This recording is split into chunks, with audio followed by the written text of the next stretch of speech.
Hello viewers, welcome to my channel, Sensor 360 Investor.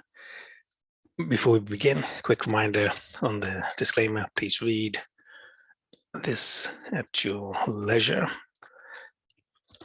In this video, let's take a look at a continuation of the 0 to million roadmap and a couple of profiles. Just a quick reminder, I'll link to the original video in the description so you can watch it again, or if you haven't seen it, you can watch it from the link there.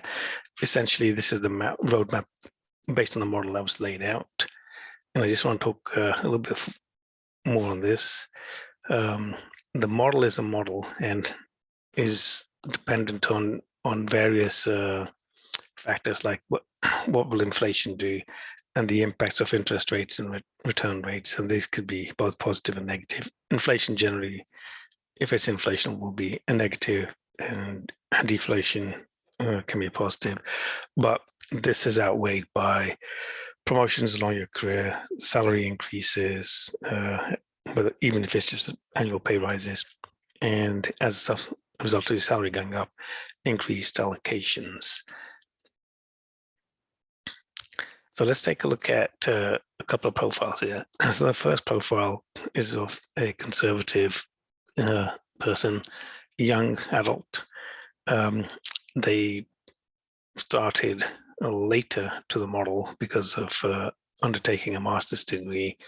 And then after that, did extensive worldwide travel, which fortunately for them was pre-COVID, settled into their career later than the model suggests.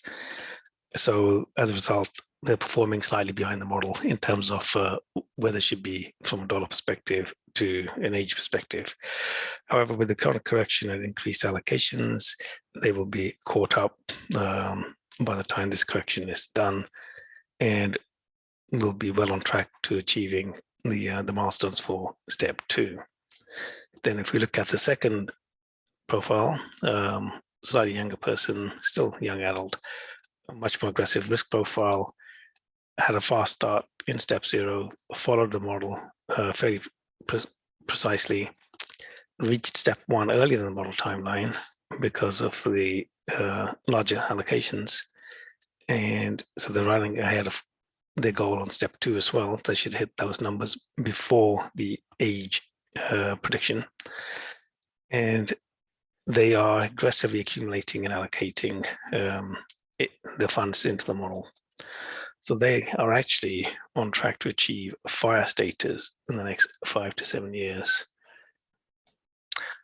In both cases, the key thing is that the model is a guide, a roadmap for them, and sets both of these young adults up to create generational wealth for their families in the future.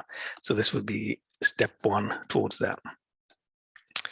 Just a quick reminder, here's the graphic of the model, and one can track progress by looking at the marked market, marked model, or marked value. These are my interpretations, so not standard accounting interpretations.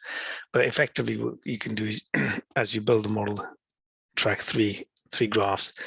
So the first graph would be what the market is actually doing. So you can actually track the S&P 500 index, and then follow the model. Based on this model, you can track that progress. So the model and the market may stop around occasionally, but they should perform lower left, upper right most of the time. And then mark to value, which is your actual equity curve, will be slightly different, especially if you are over allocating over the model and you're being more aggressive and your allocations are a lot more than the base allocation of, say, 40,000, and you stick in at the 40,000 level throughout, not baking in any promotions or increased allocations. But this would be a useful way for you to track your performance. And this is what our 2 profile candidates are doing. Okay, and please read this disclaimer at your leisure.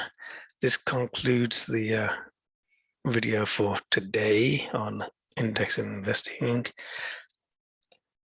Hope you found this useful, and I look forward to seeing you next time. Bye-bye.